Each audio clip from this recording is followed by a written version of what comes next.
Campus යන්න සාමාන්‍ය පෙළ ඉංග්‍රීසි අනිවාර්යයිද? කට් ඔෆ් මාක් එන්නේ කවද්ද? ඉතින් මේ ප්‍රශ්න දෙක තමයි ඔයගොල්ලෝ ගොඩක් වෙලාවට මගෙන් අහන ප්‍රශ්න. ඉතින් මෙන්න මේ ප්‍රශ්න දෙකට උත්තර අරන් තමයි අද මේ වීඩියෝ එක කරන්නේ. ඒක නිසා වීඩියෝ එක අවසාන වෙනතෙක් බලන්න. ඒ වගේම වීඩියෝ එකට යන්න කලින් ඔයගොල්ලෝ තාමත් මගේ channel එක subscribe කරලා නැත්නම් දැන් මගේ channel එක subscribe කරන්න. ඒක ඔයගොල්ලෝගේ අධ්‍යාපන වැඩවලට ගොඩක් වැදගත් වෙයි. කැම්පස් යන්න සාමාන්‍ය පෙළ ඉංග්‍රීසි වලට C එකක් එහෙම නැත්නම් පාසස් එකක් තියෙන්න ඕනේ කියලා අනිවාර්යයි කියලා ඔයා සඳහන් වෙලා නැහැ. හැබැයි ඒක මෙහෙමයි. ඕගොල්ලෝ ඉල්ලුම් කරන උපාධි පාඨමාලා අනුව ඒක වෙනස් වෙනවා. ඉතින් ඔයාලා කැම්පස් පොත ගත්තාම කැම්පස් පොතේ සඳහන් වෙලා තියෙනවා නම් ඔයාලා ඉල්ලුම් කරන උපාධි පාඨමාලා වල සාමාන්‍ය පෙළ සුදුසුකම් විදිහට ඉංග්‍රීසි වලට S එකක්, C එකක් හරි B එකක් හරි තියෙන්න ඕනේ කියලා ඒ උපාධි පාඨමාලා වලට අනිවාර්යයෙන්ම සාමාන්‍ය පෙළ ඉංග්‍රීසි තියෙන්න ඕනේ. ඒ වගේම කැම්පස් පොතේ උපාධි පාඨමාලා ගැන සඳහන් වෙද්දී ඒවට අවශ්‍ය සුදුසුකම් ගැන සඳහන් වෙද්දී ඒ පිළිබඳව සාමාන්‍ය පෙළ ඉංග්‍රීසි පිළිබඳව සඳහනක් නැතිනම් ඒවට සාමාන්‍ය පෙළ ඉංග්‍රීසි අවශ්‍ය වෙන්නේ නැහැ. අපි උදාහරණයක් විදිහට කලා උපාධිය ගමුකෝ. A level arts කරපු අයට නීති උපාධි පාඨමාලාව සඳහා ඉල්ලුම් කරන්න ඕනේ. හැබැයි ඒකට O level ඉංග්‍රීසි වලට අවම C passes එකක් තියෙන්න ඕනේ. හැබැයි ඒ වගේම කලා උපාධි පාඨමාලාව වලට ඉංග්‍රීසි අනිවාර්යයි කියලා. එහෙම නැත්නම් ඉංග්‍රීසි අවශ්‍යයි කියලා සඳහනක් වෙලා නැහැ. ඉතින් ඒ වගේ උපාධි වලට ඉංග්‍රීසි අවශ්‍ය වෙන්නේ නැහැ.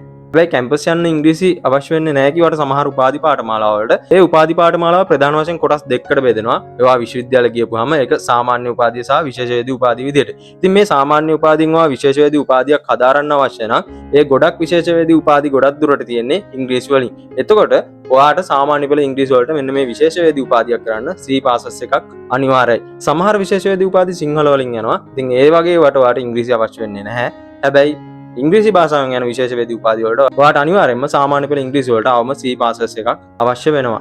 ඉතින් ඔයා ඉල්ලපු උපාධි පාඨමාලාව වල සාමාන්‍ය පෙළ ඉංග්‍රීසි අනිවාර්යයෙන්ම නැත්නම් C passes එකක්, B passes එකක්, S එකක් අනිවාර්යයි කියලා තියෙනවා නම් ඒ වගේ දේවල් වලට ඉංග්‍රීසි අවශ්‍යයි. එහෙම සඳහනක් නැතිනම් ඒ වගේ දේවල් වලට ඉංග්‍රීසි අවශ්‍ය නැහැ. හැබැයි ඔයා විශ්වවිද්‍යාලයෙන් අවුට් වෙලා කියන්නේ උපාධි හදාරලා ඉවරලා ඔයා රැකියාව සඳහා ඉල්ලුම් කරද්දී ඔයාගේ උපාධියට අමතරව සාමාන්‍ය පෙළ සුදුසුකමුත් බලනවා. ඉතින් ඒකෙදී ගොඩක් වෙලාවට සමහර රැකියාව වලට ඉංග්‍රීසි වලට S එකක්, C එකක් වගේ ඉල්ලනවා.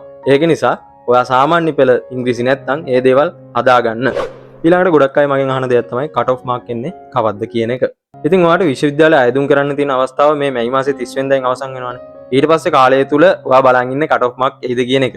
ඉතින් ඒක අපිට හරියටම කියන්න බෑ. හැබැයි මෙන්න මේ කාලය තුල එයි කියලා අපිට අනුමාන කරන්න පුළුවන්. ඉතින් කැම්පස් අයදුම් කරන්න තියෙන කාලය ඉවරනාට පස්සේ කියන්නේ මැයි මාසේ 30 වෙනිදාන් පස්සේ ඔයාට ඒ ඉල්ලපු පාඨමාලා නැවත වෙනස්කම් කරන්න අවස්ථාව ලබා දෙනවා. ඒක දවස් 30ක වගේ කාලයක් අවස්ථාව ලබා දෙන්නේ. එතකොට ඒ මාසය තුල කොහොමත් කට් ඔෆ් මාක් එන්නේ නැහැ. ඊට පස්සේ දැන් ඕගොල්ලෝ රීකරෙක්ෂන් දාපුවා තියෙනවානේ. රීකරෙක්ෂන් දාපුවා නැවත පරීක්ෂා කරලා බලලා ගොඩක් දුරට ඒ රීකරෙක්ෂන් වල රිසල්ට් එක කට් ඔෆ් මාක් එන්න කලින් එන්නේ. එතකොට ඒ සඳහා සාමාන්‍යයෙන් යම්කිසි කාලයක් ගත වෙනවා. මාසයක් මාස දෙකක් වගේ කාලයක් ගත වෙනවා. එතකොට පළවෙනි මාස දෙක තුල මේ කට් ඔෆ් මාක් එයි කියලා අපිට අනුමාන කරන්න බෑ.